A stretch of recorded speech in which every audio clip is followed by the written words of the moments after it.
Someone has allowed you some access to their property to get a better vantage point. We can see there. Just talk to us about what you're seeing.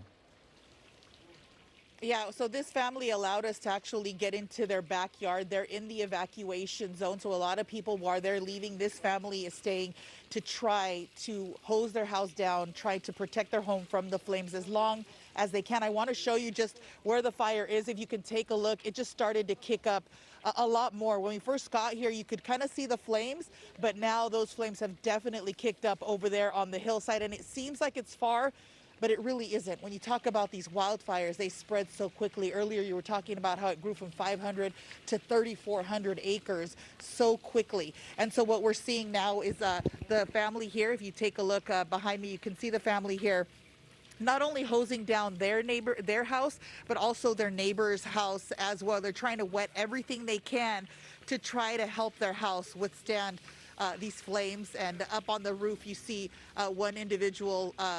The owner of the house tells me that actually he is a visitor that came here from Germany, and he's trying to hose down the roof as well. Over here, we have Mary, and Mary is actually carrying bowls of water from her pool that she has back here and then throwing it on the hillside. Mary, can you tell me about, like, when you first found out about this fire, did you guys immediately just start wetting everything down?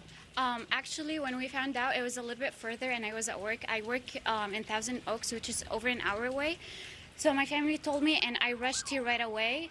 I was down the street, they didn't let my car, so I parked my street like all the way down and I ran up. I'm like, there's no way I'm leaving my family behind.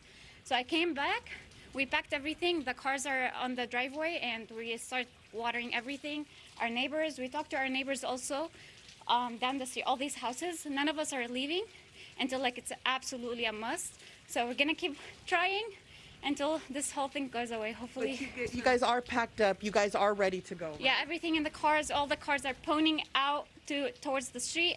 All we need to do is to get in and leave, but as long as we don't have to, we are staying and we're defending this house and the house next to us because they left. What's it, you saw the Eaton fire, you saw the Palisades fire. Everybody kind of thought we were, in safe territory already. Like everybody thought, okay, these winds have died down, but then to see this happen must be devastating to think that now you're having to protect your home. Yeah, it didn't really hit me when the other fires happened because they were kind of far and we didn't get affected with traffic or anything out here.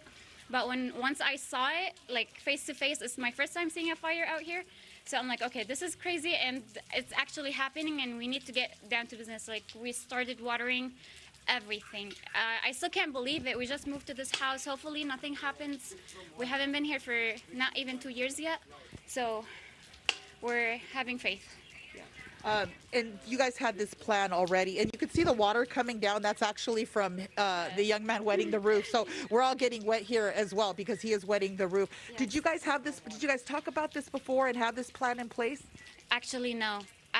We just in the morning we packed everything. I got on FaceTime while I was driving. I got my parents to my office, get all our paperwork, everything that is important, got it in the car. We did not expect it. We found out actually like a couple hours ago about the fire. We were just inside, didn't know what happened, but it's crazy. It's been hectic.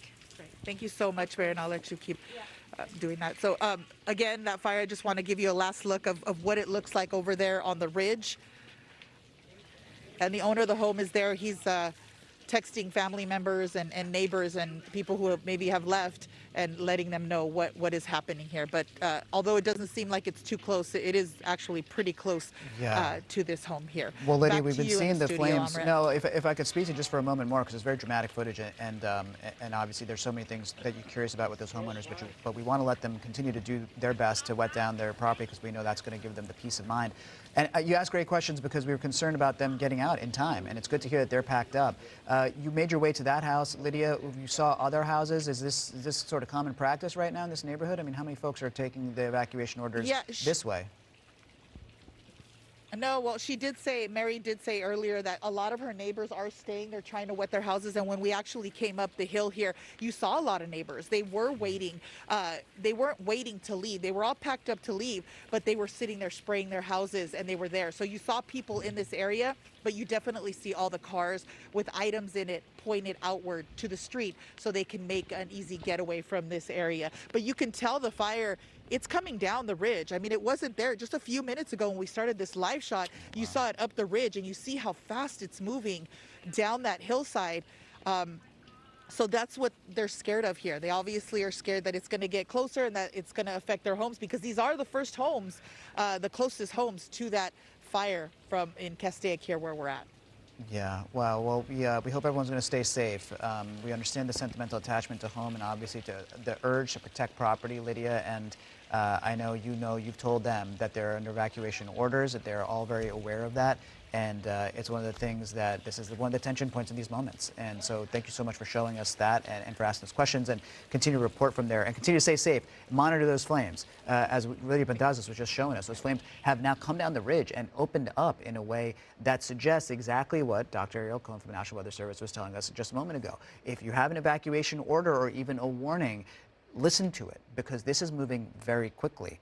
Over 5,000 acres burned now. And what we understand about these winds are roughly 30 miles per hour, but we understand that tonight, these red flag warnings and conditions continue into tonight, and they will continue for days, if not in a form